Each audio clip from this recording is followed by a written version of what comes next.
The symposium is part about Soil, Fertilizer and Nutrition Symposium.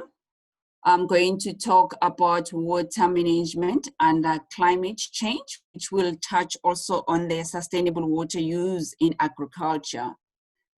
The layout, I'm going to talk about SWPN. Number 2, sustainable water use in agriculture. Number 3, it will be the water management under climate stress. Number 4, it will be adaptation strategies for water management under climate change. Number 5, I'm going to touch about COVID-19 effect, and then the post-COVID-19. And the last slide, it will be catchment water footprint. About SWPN, it's a Strategic Water Partners Network. I'm a program manager in this organization. It's a non-NGO organization. It's a multi-stakeholder, which we include the public, the private, and the civil society. A partnership. We're working together collectively to close the gap between water supply and demand. And our vision as SWPN is to contribute to efficient, equitable, and sustainable water supply and access to water and sanitation for all South Africans through identification and application of innovative and cost-effective solutions. At SWPN, we've got strategic focus areas, which is water use efficiency and leakage reduction, where we look at the municipal and industrial water losses.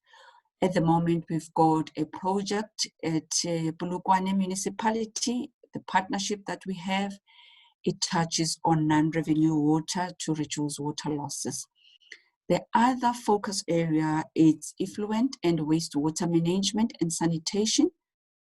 We touch with the municipal wastewater management and reuse. We promote access to resilient, cost-effective, and efficient sanitation solution. The third one is agriculture supply chain, where we look at the irrigation water use efficiency and promotion of equitable access.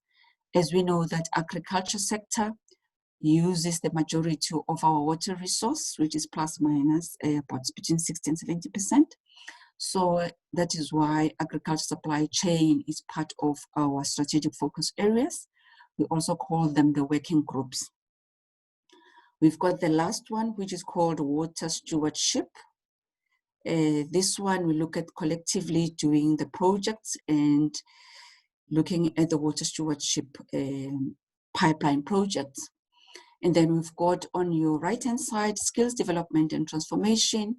Skills development speaks to all these focus areas or these 4 working groups, because in each and every focus area, skills development needs to happen then. And then the type of project at SWPN that we are doing, or the criteria that we use in approving the projects that we are going to do, that project must be replicable, it should be scalable, should have potential for public-private engagement, and lastly, it must got potential to close the water gap. Sustainable water use in agriculture. As we know that worldwide, there's an enormous challenge to produce almost 50% more food up to 2030 and double production by 2050. So we have looked at, this will probably have to be achieved with less water. So we have to look at water use, mainly in growing urbanization. People are moving in the urban areas. And then also industrialization and the climate change have effect in our water use in agriculture sector. Because agriculture is the major use of water, as I've mentioned before, farmers have increased the water use efficiency and improved their water management. The scope of sustainable management of water resources in agriculture includes the following: the responsibility of water managers and users to ensure that water resources are allocated efficiently, equitable, and used to achieve socially, environmentally, and economically beneficial outcomes.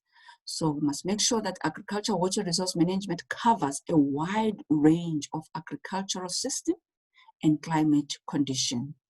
Future policies will be greatly influenced by the climate change. So our policies must be informed by the climate change and the climate variability. Yes, and the climate change will lead to increased stress on already scarce water resources. When we talk about sustainable water, it's a continuation of the previous slide. We talk about how can we sustain this water use in the agriculture sector. We look at one, agriculture water management, which speaks to how can we improve the crop productivity, and we need to understand the plant water use. And we also need to quantify transpiration and soil evaporation. We need to allow, it will allow us to devise strategies to improve the crop production and to reduce unproductive water losses and prevent the land and the water degradation. Number two, benefits of sustainable. What are the benefits of sustainable agriculture? Must make sure that maintaining the soil quality, those are the benefits that we get, reducing the soil degradation, reducing erosion and saving water, increase biodiversity of the area by providing a variety of organisms. Water management under climate change, climate stress. As you can see, the picture, it just tells 1,000 ways about the climate stress. South Africa's water scarcity could be rapidly worse as supply, the decrease in demands escalate due to the growth, urbanization, unsustainable use, degradation of wetlands, water losses, and a decrease in rainfall due to climate change. Agriculture production is highly dependent on water and increasingly subject to water risk. South Africa rainfall, as we know, is highly variable and spatial distribution and unpredictable. Factors that contribute to vulnerability in water system include high runoff and evaporation rates. Climate change is expected to alter the present hydrological resources and add pressure on the adaptability of future water resources. Adaptation strategy. What's adaptation strategy that for agricultural water management under stress that they must come up with? We need to design to address climate variability and change that are responsible of the government and private sector, especially if we include poverty alleviation and job creation. Number one, the supply side management of this strategy. We look at how can we address the supply side. By looking at the water resource planning, we need to plan our resources. National Water Research Strategy, look at it and to address the management of the water resources to meet the development goals of the country. Remember, the development goals speak to supplying of the water, clean water, sanitation, food, and sustainability. So the key objective is to identify areas of the country where water resources are limited and constrain development, as well as development opportunity where water resources are available. The other part of water resource planning, we look at the conjunctive use of surface water and groundwater. So we need to look at the mix of our resources when we do this planning. Then we look at the rainwater harvesting. That's another side of how to supply, in terms of this water. Rainwater harvesting, reduction of leaks, because the reduction of leaks is very high in South Africa, as we know. in terms of the municipalities, in terms of industries, also in the agriculture space also. You find that there are water losses and we need to reduce those water losses in the canals. Talk about the control of invasive alien vegetation because they use so much water. So we need to look at all those things. And we need to improve the monitoring and the forecasting systems for floods and droughts. On the demanding side management strategy, we look at the water restrictions, also the tariff structure of our water, the dry sanitation system, and the low flow system or the dual flush where we can reduce the water. We look at the reuse of grey water. We can take the grey water and reuse because as we know, South Africa is a water scarce country. So we need to change our mindset in terms of looking at the grey water. And then we look at the leak reduction. I've talked about the leak reduction also in the previous slide. So the leak reduction also speaks to the supply and also on the demand side of things. We've got water education, and then we've got changes in agricultural management practices also. We need to adapt the strategies in this agricultural sector. Adaptation strategies for agriculture. Here I've just made a table so that you can at a glance see what I'm talking about. Changes in crop type, we've talk about that, planting dates, row spacing, planting density, agricultural practices, conservation tiling, furrowing, terracing, countering plant vegetation, protect fields from water erosion, protect fields from wind erosion by reducing evaporation. Adaptation strategy, use of drought-resistant varieties, crop diversification, changing crop, soil moisture, conservation through tillage method, improving irrigation efficiency, and afforestation in the agro side. Going to talk about the COVID-19 effects, because as I'm speaking, we are sitting with this pandemic. The COVID scenario presents an unprecedented opportunity in this regard.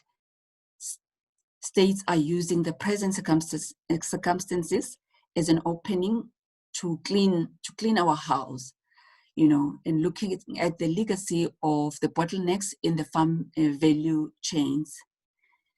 It's time to look at water in agriculture as a unified problem with complex interlinkages. So we can't afford to work on silos. We need to work together. In the current environment, it's impossible to look at any sector or scenario without applying the COVID lens. So we need, as I'm putting my lens, I'm putting my COVID lens in addressing this issue. There's no evidence about the survival of the COVID-19 virus in drinking water or sewage.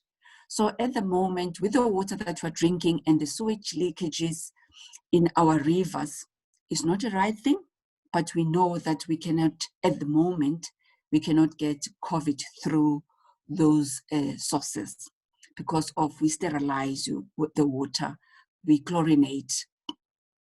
So yes, the scale of the COVID-19 disease is affected nation is making sure that nearly all available public-private resources are diversifying ways for mitigating the spread and minimizing its economic and human impact.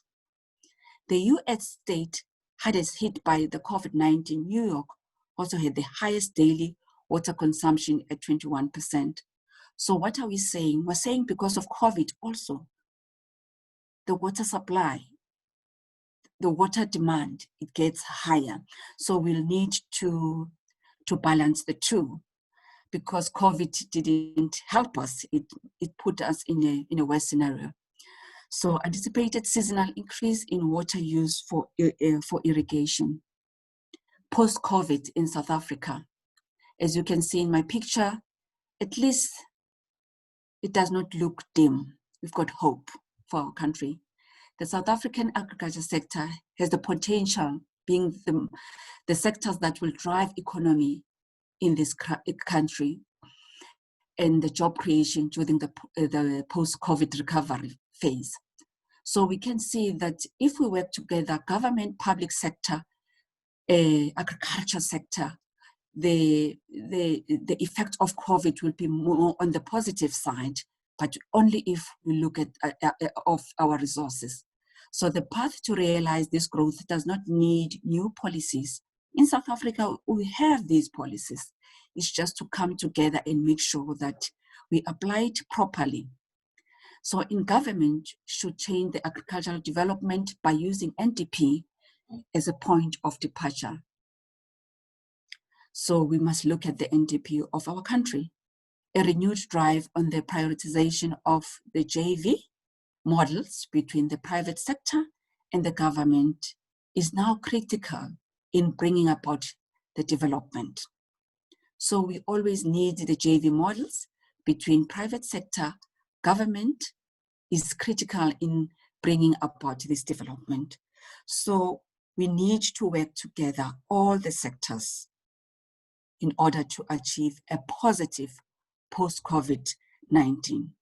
And when we do this, we'll make sure that we increase also the job creation in our country, and we can supply enough food for our country, also for the world. Here, this slide is was just fascinating about the testing a catchment water footprint to inform the sustainable irrigation water use for an aquifer under stress.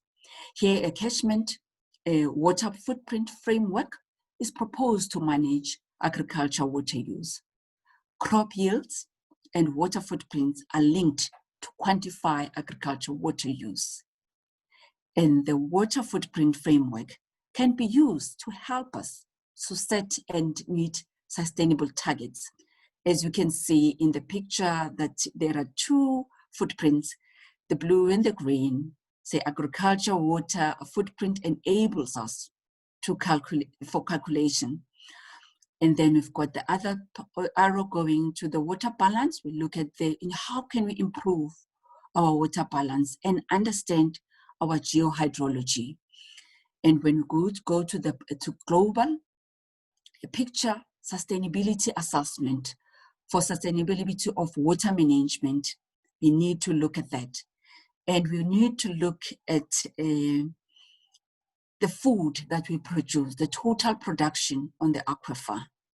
So thank you very much for your time. I hope we can work together. Thank you.